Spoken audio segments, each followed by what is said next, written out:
I'm not a great drinker of alcohol.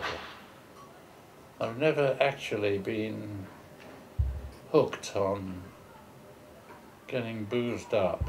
I have remembered on a couple of occasions getting boozed up and feeling terribly ill. And one was when I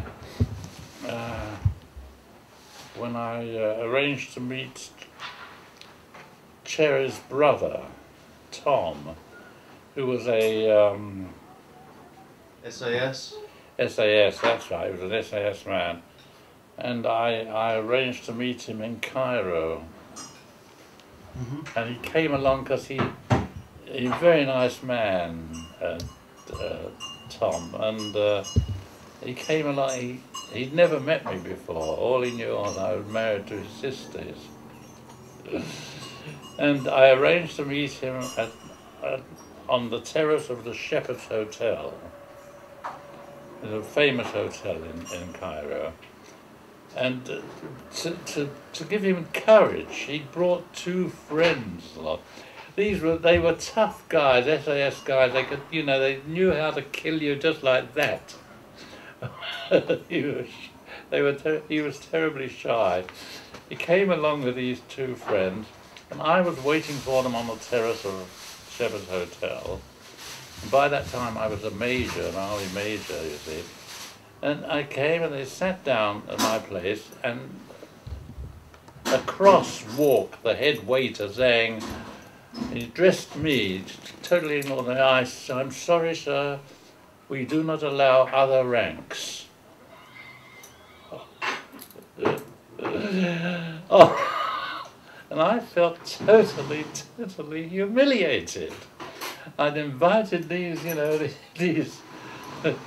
my brother-in-law, whom I never met before, and he'd brought his two friends to give him courage, and they were all killers. They were, they belonged to the SAS. They knew how to kill you just like that. Come on the terrace of this lousy, bloody Cairo hotel, and they won't serve them because they're not officers. Yeah. As a result of that, I had to go. They said, never mind, we'll take you to our place. The result was they took me to a place which was used by, British other ranks in the army, and got me shockingly drunk. And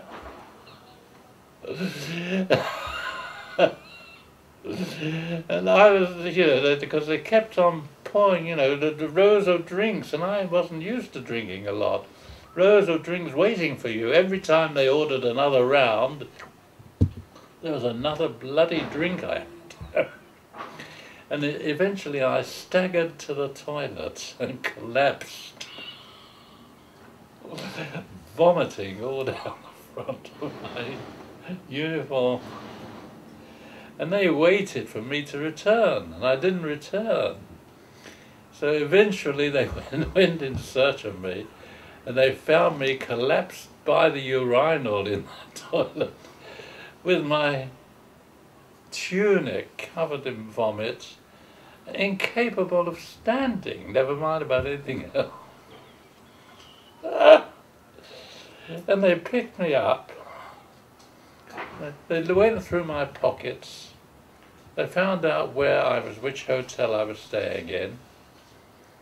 They put me in some kind of staff car they managed to commandeer, took me to the hotel, took me up to my room, sponged me down to make me clean, put me in bed and left.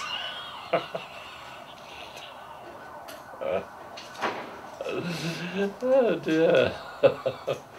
But that was it. I didn't see them anymore.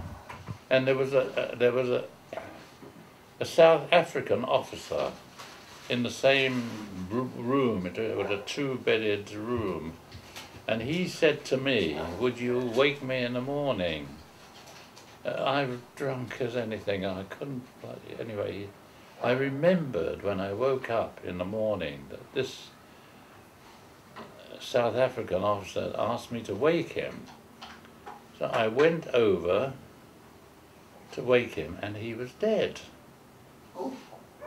He had died in the night. presumably, I don't know what he'd been doing, taking drugs or something. And I was terrified. I thought, they'll think I killed him. This is an extraordinary thing to happen to me in Cairo, you know.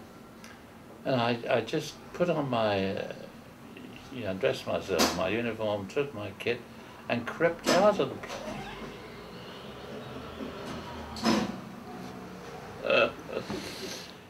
Did you not report? No, I crept out of there. This is the middle of the war. I didn't know the guy. I arrive and, you're in Cairo. Nobody knows you. I'm not going to go and report there's a dead man in my...